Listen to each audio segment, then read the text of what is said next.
ആയിരുന്നാലും ഇന്നവൻ സ്നേഹ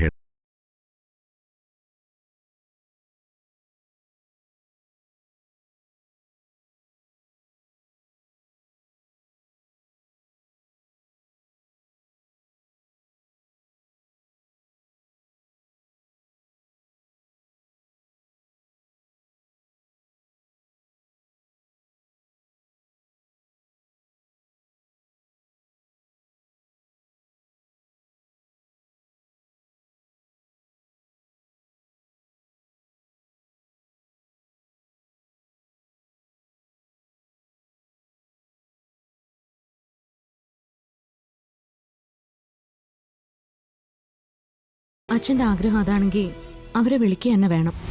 തനിക്കോ? തന്റെ ആഗ്രഹം അത് തന്നെയാണോ?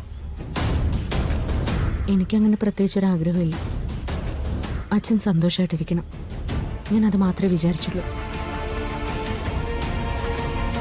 അച്ഛന്റെ സന്തോഷത്തിന് ഇപ്പൊ എന്താ ഒരു കുറവ്?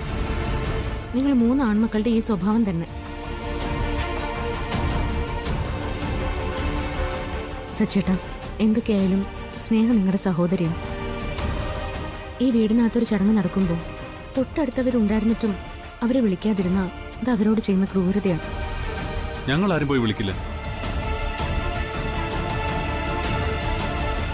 അച്ഛനു വേണ്ടി ഞാൻ പോയി വിളിക്കാം. ഞാനും കൂടി വരാം.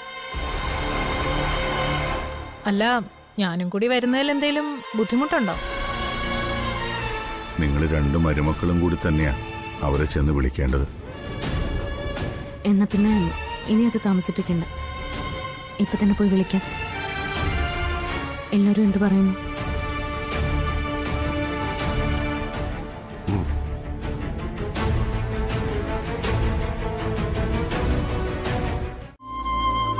അച്ഛനും അമ്മയും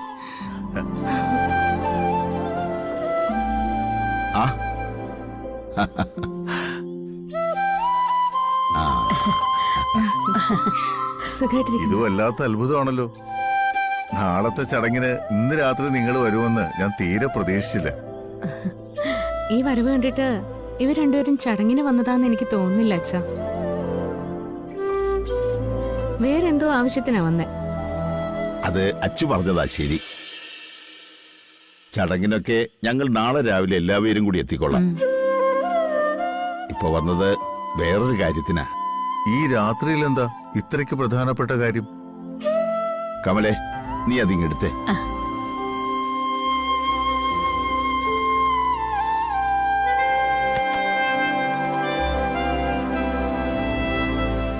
എന്തേത്? ഇത് മൂകാംബികയിൽ പൂജിച്ച 2 സ്വർണ്ണ ലോക്കറ്റുകളാണ്. 2ലും മൂകാംബിക അമ്മയുടെ മുഖമുണ്ട്. ഇത് കുഞ്ഞുങ്ങളുടെ കഴുത്തിലിട്ടാൽ അവർക്കാരുടെയും കണ്ണു തട്ടില്ല, ഒരു അപകടവും വരില്ല. ഓ, അത് ശരി. അവറ്റകൾക്ക് 2നും അപകടം പറ്റാതിരിക്കാനുള്ള രക്ഷയാണല്ലേ?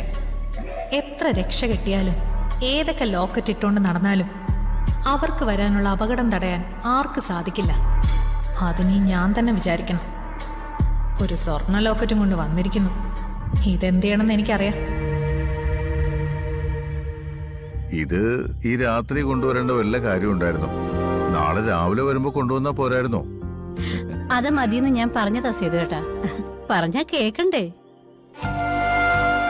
മാല 2 കൈ കിട്ടിയതോടെ ഇങ്ങോട്ട് വരാനൊരു വെപ്രാളമായിരുന്നു മാഷിന്. അല്ല, അതിനൊരു കാര്യമുണ്ട്. ഇതിനിടയിൽ ഒരു അബദ്ധവും സംഭവിച്ചു.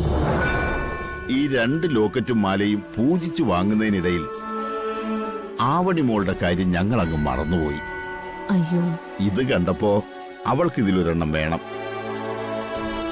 കുഞ്ഞുങ്ങൾക്ക് വേണ്ടി പൂജിച്ചതല്ലേ, ആർക്കും മാറ്റിക്കൊടുക്കാൻ പറ്റില്ലല്ലോ. വേറെ പൂജിച്ചു വാങ്ങാമെന്ന് പറഞ്ഞാൽ കേൾക്കണ്ടേ? ആകെ കരച്ചിലും ബഹളവുമായി. ആവണിമോൾ ഈ ലോക്കറ്റും കൈ പിടിച്ച് ഒരൊറ്റ നിപ്പായിരുന്നു. ഒരു വിധത്തിലാ ഇത് അവളുടെ കയ്യിൽ നിന്ന് വാങ്ങിച്ചെടുത്തത്. ശോ, അത് വല്ലാത്ത കഷ്ടായി പോയമ്മേ. അവൾക്കും കൂടി ഒരെണ്ണം വാങ്ങേണ്ടതായിരുന്നു. അവളല്ലേ നമ്മുടെ കുടുംബത്തിൽ ആദ്യം വന്ന കുട്ടി. അതൊക്കെ ശരിയാ മോളെ, പക്ഷെ മറന്നുപോയി. എന്ത് ചെയ്യും? അവൾക്ക് വേറൊരെണ്ണം വാങ്ങാനുള്ള ഏർപ്പാടുകൾ അപ്പൊ തന്നെ ചെയ്തിട്ടുണ്ട്. അത് 2 ദിവസത്തിനകം കിട്ടും. മോളൊരു കാര്യം ചെയ്യും, ഇത് വാങ്ങിച്ച് പൂജാമുറി കൊണ്ടുപോയിക്കേ.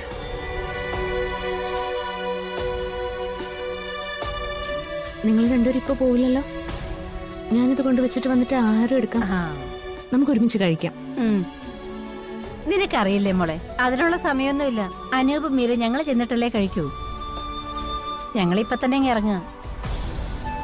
നീ വിഷമിക്കണ്ട, ഞങ്ങൾ രാവിലെ തന്നെ എത്തിക്കൊള്ളാം. ഇറങ്ങട്ടെ സേതു? എന്നാ പിന്നെ അങ്ങനെ ആയിക്കോട്ടെ. പോയിട്ട് വരാം മോളെ.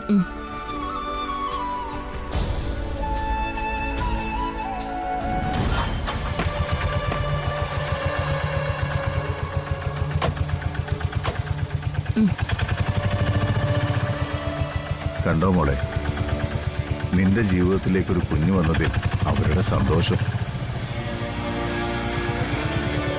ഈ സന്തോഷം തന്നെയാ അച്ഛന്റെ മനസ്സിലുള്ളത്. ഞാനിത് പൂജാമുറി കൊണ്ടുവച്ചിട്ട് വരാം. നീ അത് പൂജാമുറിയിൽ കൊണ്ട് വെക്കടി. നിന്റെയൊക്കെ കുഞ്ഞുങ്ങളെ അത് രക്ഷിക്കുമെന്ന് ഞാൻ കാണിച്ചുതരാം.